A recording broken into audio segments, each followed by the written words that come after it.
know what the police are coming in there to do. They arrested him.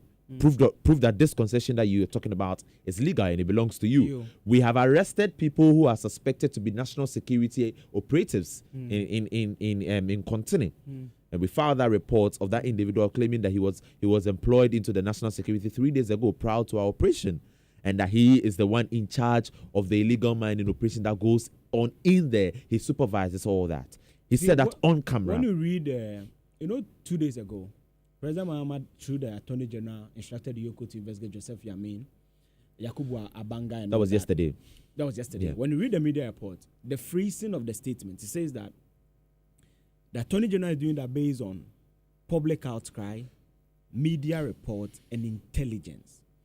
And he went further to say in the paragraph 3 that they should add the Professor report about the seized excavators. There was a certain gentleman called Steve Mante who worked with Peace FM. And he became the errand boy to John Oforiata, who was the Central Regional Security Couple. This is 2019. When they seized the excavators, they had 3 areas they were taking the excavators to. This is in the report. Obuase, Takwa, and Diaso. This Steve Mante, who is a journalist at Peace, and the gentleman is alive. He actually signed that statement on the 16th of October 2019. The report was finalized and sent to the presidency in 2021. According to him, he facilitated the release of 27 to 30 excavators. They released them at the price of 50 to 55,000. Let's take 50,000. Multiply by 27. That's 1.3 million cedis. When you read the report, the connival or that syndicate was headed by the senior minister then. Yawasafumafo. Nothing happened.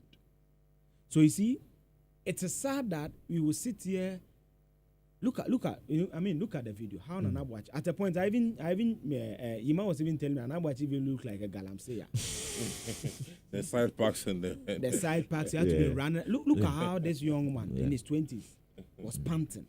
He could have died. Yeah. Look at the pit there. He could have just fallen into a pit. I was about to tell you that sometimes you should look at the ruffles on the ground. Yes. I think that's one thing that I had to really consider. Because I'm told that, in fact, per what we even saw, the places are covered, but they are pits. Yeah, they are so pits. you'd have to before be very careful. The sun will be at your neck level. Yeah. Oh, I saw it. I mean, when we went to Mansodo, I think two years ago in Anajanta, we were supposed to. So we are doing a Ford Foundation project, right? Before SIWA, the Open Society for West Africa, something. We're supposed to go there.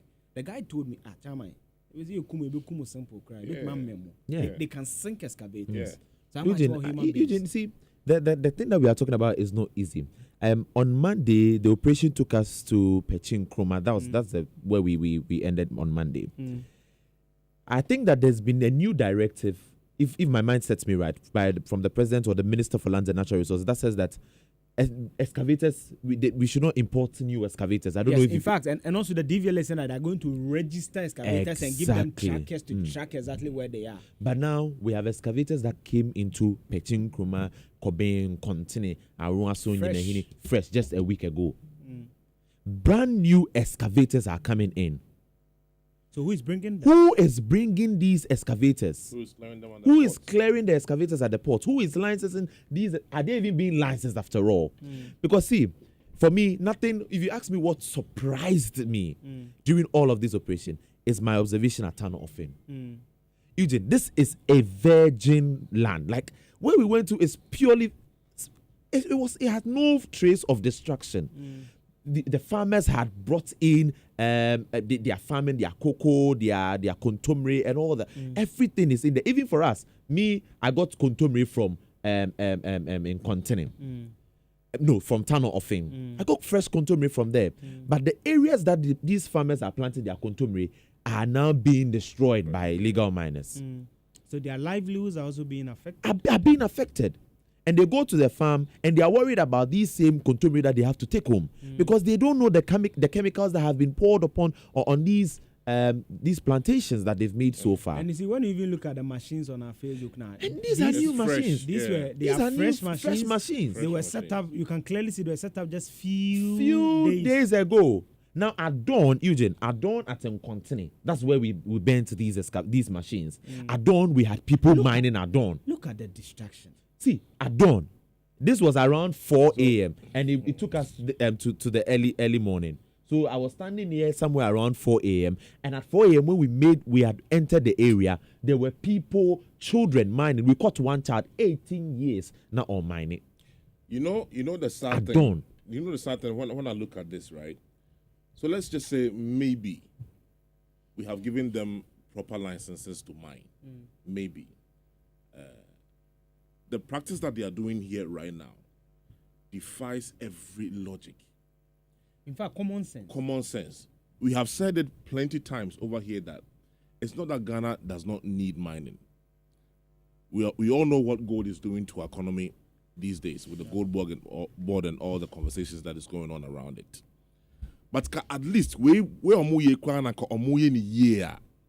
going through the proper channels. Make sure that proper prospecting is done. So before you move these machines there, you know where the gold deposit. The Ravages has been saying this here over and over again. We know where the gold deposits are, so you know where to clear the top, the plantation, baby. You know where you put your topsoil, and then you know you are going to get to the ore, and then do your mining. Who we are, then you do the covering, and Kasimbi anyhow.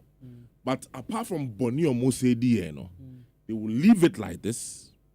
And then recovering the land back is nearly impossible. And you see, just this dawn, talking about that, you know what has happened at Achimwenchi.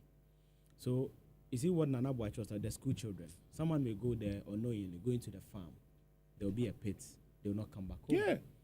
So, after all these discoveries, Nana, and the police, caused the arrest, the community saw the burning and everything, what were the members of the community? Because I know you spoke to a woman farmer. What did they tell you? Now, the community members, majority of them are worried because these are farming communities that we went into. The farmers, the worry of the farmers are that for years back,